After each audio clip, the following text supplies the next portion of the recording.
Welcome back to Granbury TV, everyone. It's time for our weekly sheriff's interview. How are you doing? Doing good.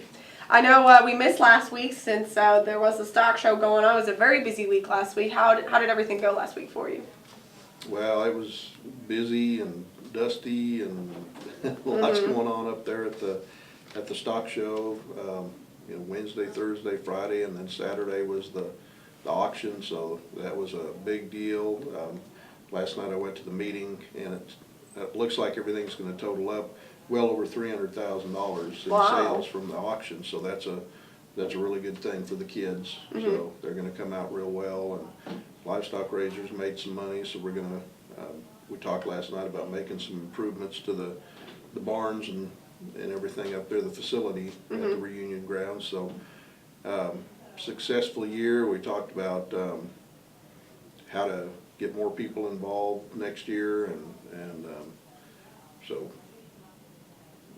every year it keeps getting better and better, and hopefully next year it'll be better than this year. It seems like it gets bigger every year, bigger and better, and I mean, you just keep going up, and it keeps getting better, like you said.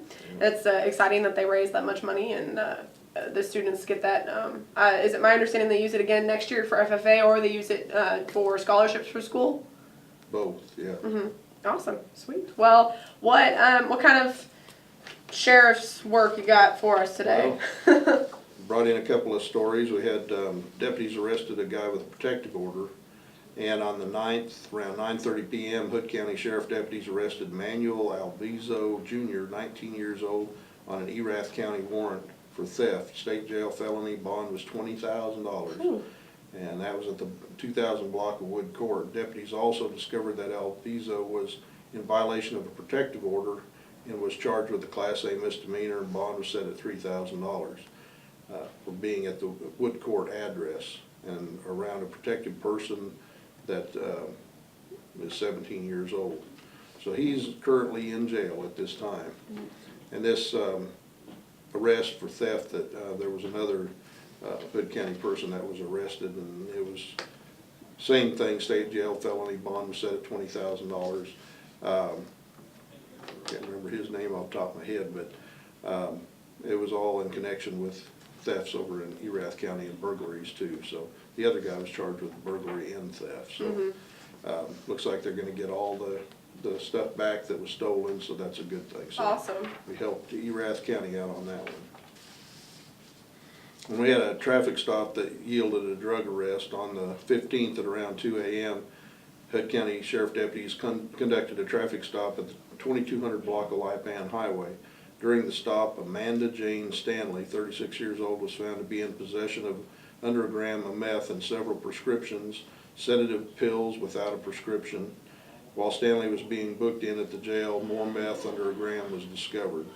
Stanley was arrested and charged with possession of a controlled substance, a state jail felony, and bond was set at $7,500.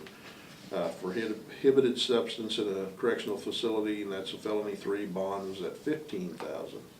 And possession of dangerous drugs, a Class A misdemeanor, and bond was set at $3,000.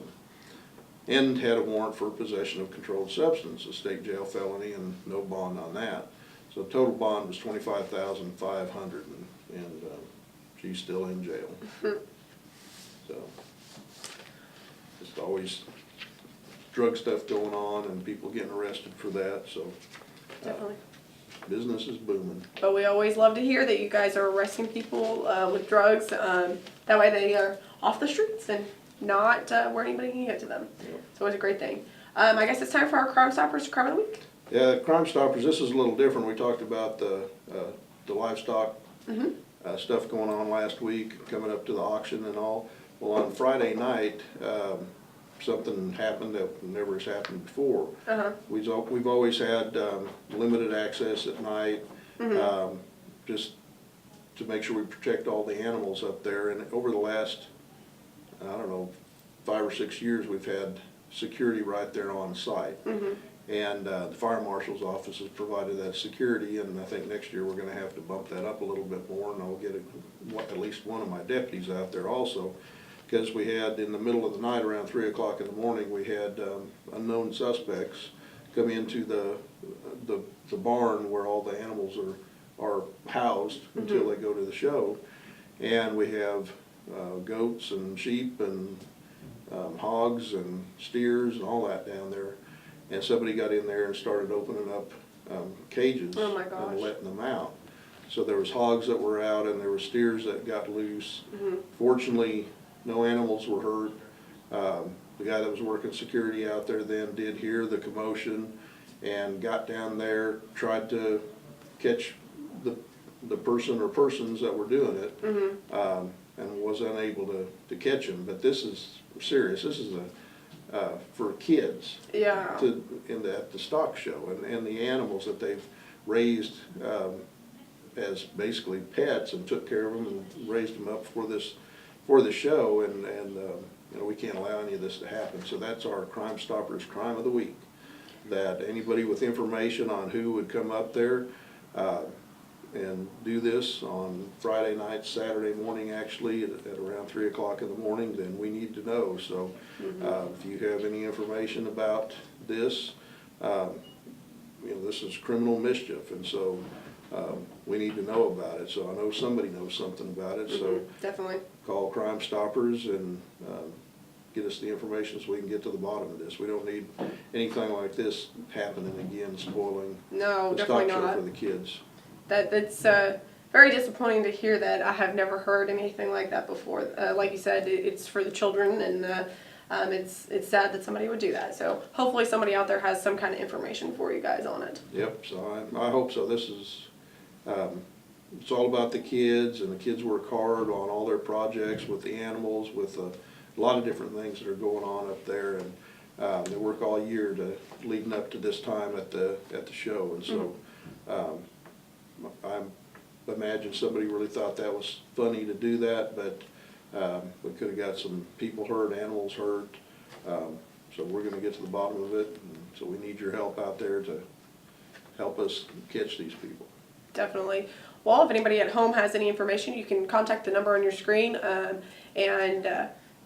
give them a tip, and hopefully they can bring the folks to justice. Well, Sheriff, do you have anything else for us today? Now, after I leave here, we're getting ready to go to a meeting about the EOC. Awesome. And they're putting the finishing touches on the EOC. You were there a couple weeks ago. The carpeting is in, and the ceilings are in, and the wiring's being finished, and it's just the last minute finishing touches. And so I think there's still enough little things left to be done that'll probably won't be turned over to the county until next week. But it's that close. Awesome. So it's almost done, and as soon as it gets turned over to us, then we'll be able to get things up and running. So up until the end of this month, we'll definitely keep the old EOC ready to go for anything that might come up. But hopefully next month we can get the new one up and running and ready to go. Awesome. Well, we look forward to hearing about how it goes when you guys move in, and maybe a final tour of the new facility once it's completed.